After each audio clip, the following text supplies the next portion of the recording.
Давайте сегодня поговорим на тему, как выбрать велосипедный шлем. Вы на канале На велике с бананом, меня зовут Игорь. Поехали! Начну с того, что для езды на велосипеде подойдет только велосипедный шлем. Если у вас завалялся шлем для горных лыж или сноуборда, или не дай бог для мотоцикла, или чего хуже строительная каска, то эти шлемы точно не подойдут. В них будет жарко, они будут тяжелые и вообще созданы они для другого. Для езды на велосипеде нужен именно велосипедный шлем. Я бы выделил три основных вида велошлемов. Фуллфейсы для экстрима, МТБ шлемы для триала и леса, шоссейные шлемы для асфальта, скорости и долгих поездок. Фуллфейсы нужны тем, кто занимается экстремальным катанием на велосипеде. Прыжки, даунхилл, серьезные трейлы. Риск падения здесь очень высокий, и именно для этого такие шлемы и придуманы. Я в таком катании не специалист, но знаю, что такие шлемы выбираются четко по размеру головы, так как в нем важно плотное прилегание шлема к черепу. Есть шлемы с отстегивающимся подбородком и монолитные. На этом мои познания заканчиваются. Далее шлем для МТБ. У него обычно есть козырек и задняя часть головы защищена лучше.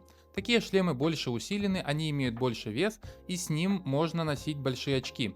И вообще сделаны они для более медленных поездок, но с большим риском упасть. Они нужны тем, кто ездит много по лесам и сложным трассам, где фуллфейс будет перебором, а МТБшный шлем в самый раз. Шоссейный шлем отличается лучшей аэродинамикой, хорошей вентиляцией и меньшим весом. Он нужен тем, кто ездит по ровным дорогам, где риск падения минимальный. Тем, кто ездит быстро и долго. В этом году я купил себе велошлем Giro Syntax с технологией MIPS. Сегодня будем говорить именно о двух последних типах. Во-первых, потому что мой канал в первую очередь для новичков и любителей.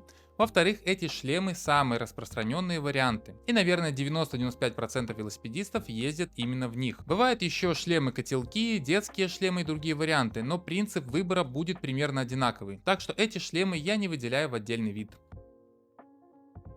Тут сразу скажу, что мерять шлемы лучше всего в магазине вживую. Через интернет угадать с посадкой может быть сложно, особенно если у вас нестандартная форма головы. Чтобы определиться с размером, есть два варианта. Первое – измерить окружность головы. Меряем сантиметром примерно на 2 сантиметра выше бровей. Второй – просто приехать в магазин, померить пару вариантов и понять, какие размеры подходят. Лично я выбрал свой шлем с помощью второго варианта. Каждый современный шлем имеет диапазон размеров. Допустим, мой шлем имеет размер L, но в сантиметрах он от 59 до 63 сантиметров. Размер головы у меня около 61 сантиметра, как раз между минимум и максимум, и это идеально. Размер подгоняется с помощью регулировочного механизма сзади. Слышал, что есть шлемы без этого механизма, но я не встречал таких, и я не рекомендую их брать. Если же у вас пограничный размер головы, к примеру 59 сантиметров, и допустим есть модель шлема M с диапазоном от 55 до 59 и модель L от 59 до 63, то в такой ситуации можно поступить так. Первое. Поискать шлем другого производителя, так как у каждого своя размерная сетка, и ваш 59 уже может где-то быть посередине у другой модели. Второе.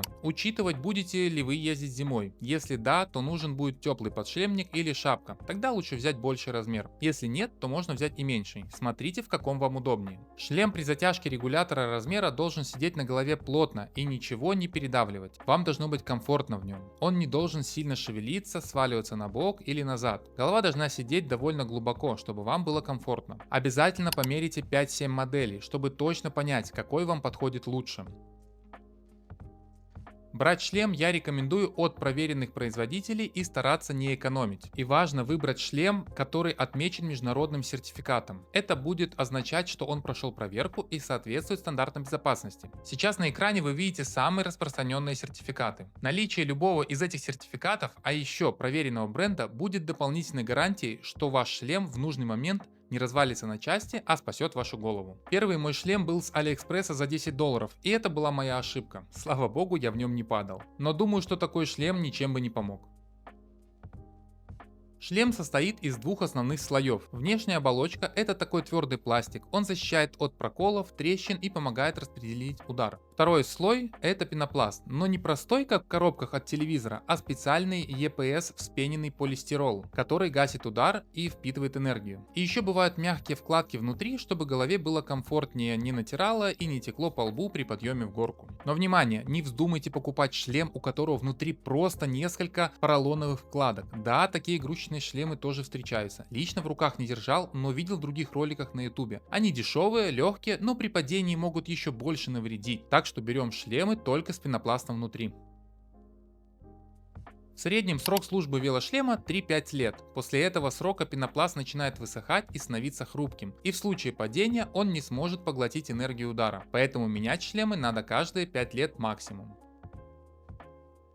Для тех, у кого есть дополнительные средства и кто еще больше заботится о своей безопасности, есть шлемы с технологией MIPS. Это такая специальная вкладка внутри шлема, которая закреплена не жестко и служит для того, чтобы при падении уменьшить ротационные нагрузки на голову. Что такое ротационные нагрузки?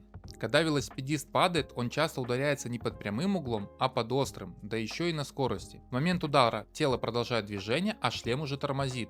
Вот в этот момент на мозг и позвоночник действуют скручивающие усилия. MIPS позволяет шлему немного проворачиваться, снижая эту нагрузку. Конечно, это не панацея, но есть большая вероятность того, что эти градусы спасут от тяжелых травм. И это не просто маркетинг, я на себе не испытывал и надеюсь никогда не испытаю MIPS, но слышал, что те, кто падал в обычных шлемах и в шлемах с MIPS, разницу почувствовали. В любом случае выбирать вам, и если шлем с MIPS для вас дороговато, то лучше купить обычный шлем без MIPS, чем никакой. Я живу в Польше и мой шлем мне обошелся около $150. Такой же шлем без MIPS уже будет стоить около $100-110. А вообще начальная цена на нормальные шлемы, я думаю, будет начинаться от $50-60. За меньшие деньги, скорее всего, будет ерунда. Подведем итоги. Шлем должен быть комфортным, хорошо сидеть на вашей голове, ничего не пережимать, быть по размеру, с сертификатом и желательно от проверенного производителя. И помните, хорош тот шлем, который вы надели на голову, а не оставили дома. Всего вам хорошего и до новых видео. Пока-пока.